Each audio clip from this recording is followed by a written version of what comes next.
ang panitikan bago dumating ang mga Kastila. Ang panitikan ay maiuugnay sa kasaysayan. Kung ang kasaysayan ay nagpapahayag ng tiyak na panahon at pangyayari, ang panitikan naman ay naglalarawan ng buhay, kultura, tradisyon, kaugalian at karanasan. Ang panitikan ay nagpapahayag ng damdamin ng bawat isang individual gaya ng pag-ibig, tuwa, kalungkutan, kabiguan, tagumpay, at iba pang mukha ng buhay.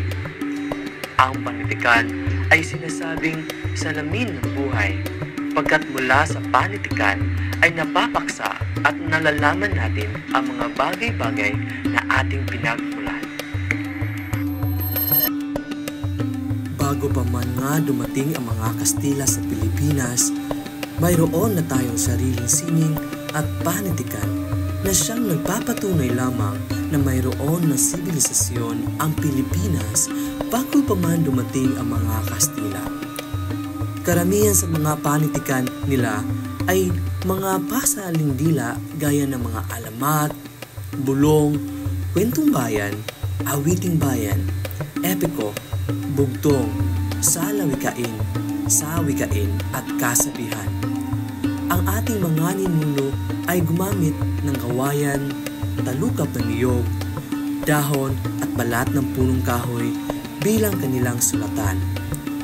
Ang ginamit nilang panulat ay ang mga matutulis na mga bagay na kanilang natatagpuan sa kapaligiran, gaya ng matulis na kahoy, bato o bakal. Tunay nga na bago pa man dumating ang mga Kastila ay mayaman na ang ating bansa sa panitikan. May dalawang bahagi ng panitikang sinauna. Una, ang kapanahonan ng mga alamat.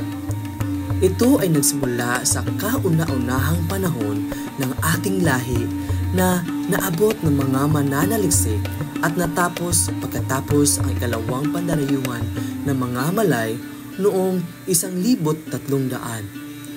At ang pangalawa naman ay ang kapanahunan ng mga epiko o tulang bayan. Ito ay nagsimula noong 1300 at natapos sa panahon ng pananakop ni Legazpi noong 1565. Noon pa mang 1300 ang ating mga ninuno na kilala sa katawagang Ita, Aitas, Negrito o Baluga ay may sarili ng mga karunungang bayan, kabilang ang alamat. Ayon sa mga geologists, nakuha o nalikha nila ang mga ito dahil sa kanilang pandarayuan sa iba't ibang lupain sa Asya. Dahil sa wala silang sistema ng pamamahalaan, panulat, sining at siyensa, ang mga ito ay nagpapasalindila o lipat-dila lamang. Pagkalipas ng 4,000 taon, dumating sa ating kapuluan ang mga Indones. Sumunod na nandayuhan sa ating kapuluan ang mga Malay. Sila ang nagturo sa ating mga ninuno ng alpabeto na tinawag na baybayin. Nandayuhan din sa ating kapuluan ang mga Insek, Bombay, Arabe at Persiano. Ang mga Insek ay nagdala ng wika kung kaya't mahigit 600 salitang Insek ay bahagi ng wikang Pilipino. Ang salitang guse, susi, kawale, talyase, mangkok, kawa, bakya, tingi, ingkong, bayaw, inso, diko, sangko at iba pa ay nanggaling sa Insek. Sumunod naman ang mga Bombay. Nagdala rin sila ng wika sa Pilipinas gaya ng mga salitang guro, bansa, mukha, likha, hukom, dukha at iba pa. Sumunod na nadayuhan sa ating kapuluan ang mga Espanyol na may layuning mapalawak ang kanilang kolonya at magpalaganap ng mga pananampalatayang Kristyanismo.